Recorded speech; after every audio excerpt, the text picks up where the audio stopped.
jaunas ziņas saistībā ar tiesas procesu no bērnu slepkavas Viktora Aihmaņa pret mani Edmundu Gulbi saistībā ar neslavas celšanu.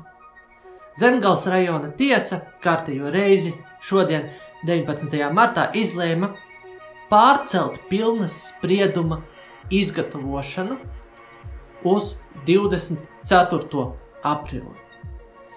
Kā jums redzams, šāds lēmums ir ticis pieņemts vairākas reizes. To pilnu spriedumu viņi kā nevar izgatavot. Nu ko?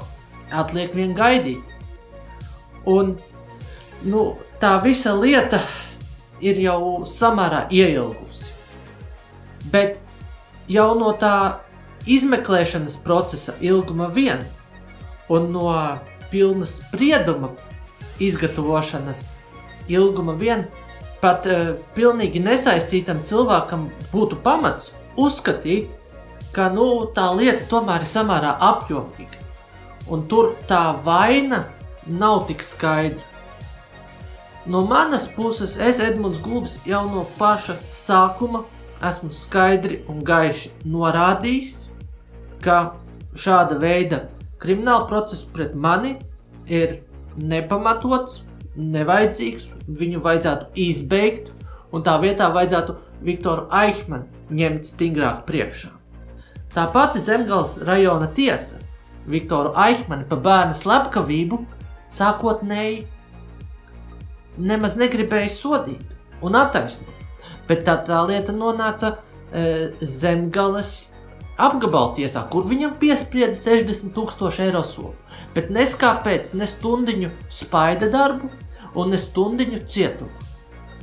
Un, vienkārši Zaļo un Zemnieku savienība ilgstoši ir lielījusies ar to, ka viņi ir saimnieki savā zemē, ka viņiem cilvēki rūp, ka viņi pa darba drošību un pa sakārtotu vidi, sakārtotiem laukiem. Un, ja ko viņi zina, tad kā zemniekot pareizi, kā ar lauksaimniecību nodarboties, ja? To viņi tiešām zina. Visām lietām, kur viņi ir kompetenti, zemnieku biznes viņiem ir tā vistuvākā lieta. Un, Viktors Aihmanis šeit, Dobeles novadā, kur reiz ir samērā daudz lauksaimnieku un lauksaimniecības platības, ir ilgus gadus bijis augstāk pozicionētais Zaļo un Zemnieku savienības politiķis.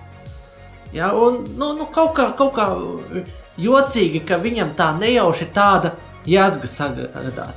Īpaši ņemot to, ka neilgi pirms tam Jaunbērzē bija smaga traģēdija zemnieku saimniecībā, kur daudzi cilvēki gāja bojā.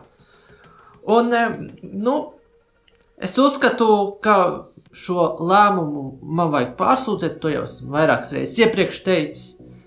Es rēķinājos ar to, ka Zemgales rajona tiesā būs ļoti jancīgs, ļoti abstrakts lēmums. Un, es vienkārši tagad gaidu pilna sprieduma izgatavošanu, jo tikai pilnu spriedumu man ir iespējams pārsūdzēt. Un tikai tad es varu tikt tālāk uz apgabalu tiesu. Bet faktiski es dēļ šīs lietas esmu gatavs arī iet tālāk uz Satversmes tiesu un tālāk arī uz Eiropas tiesu. Man tiešām ir ļoti dziļa pārliecība, ka man šai lietā nevajadzētu piemērot nekādu sodu, bet kam vajadzētu piemērot bargus sodus izmeklējošām iestādēm, jo ir bijušas visāda veida likuma nekārtības, likuma pārkāpumi, dienesta pilnvaru pārkāpšanas, likuma nezināšanas un korupcijas, ja godīgi, saistībā ar šo izmeklēšanu. Gan no policijas, gan no prokuratūras un arī no tiesas puses. Protams, es nevaru arī nociesties, jo man gribas to lēmumu pārsūdzēt, gribas to domu sadzirdēt, jo tur ir milzīgs spektrs ar potenciāliem kritikas punktiem, kur tai Zemgales rajonas tiesas tiesnesei varētu pārmest korumpētību. Milzīgs spektrs, bet man vajag šo pilnu spriedumu, lai es to varētu darīt. Nu, lūk, tāda ir situācija. Ko gan citu darīt? Kā gaidīt? Vēlējos jūs vienkārši painformēt, tā kā jaunumi tur nav. Saistībā ar visiem tiem pirmsoļiem, ko man vajadzētu veikt pret valsts policijas majoru Ivetu Urgu, pret valsts policijas pārstāvi Eviju Kārkliņu, faktiski arī pret prokuroru Madaru Ābomu un vēl pret kādu citu Zemgales rajona tiesas izmeklēšanas tiesnesi, ko es biju jau iepriekš sižetā pieminējis.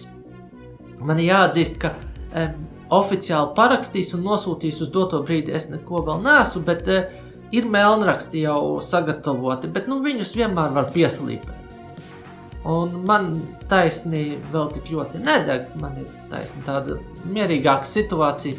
Es ar to visu vēl varu pakavēties, varbūt vēl pārlasīt, visu pieslīpēt. Tā kā man šai jomām vēl nav izdevies līdz galam to lietu nobeigt, bet par to lietu es neesmu aizmirsis. Un mana galva ir tik tiešām pilna ar idejām, ko varētu darīt un ko, manuprāt, arī vajadzētu darīt pret visu to korupciju un netaisnību saistībā ar šo tiesas spriedumu. Par to es esmu detalizēti jau runājis dažādos iepriekšējos sižetos. Vienkārši meklējiet YouTube kanāla lapā starp video un tad jūs paliksiet gudrāki. Bet, tas būtu tad arī tā kā viss. Vienkārši jāgaida un tad jau pienāks laiks padošu ziņu, kā lietas tālāk attīstās.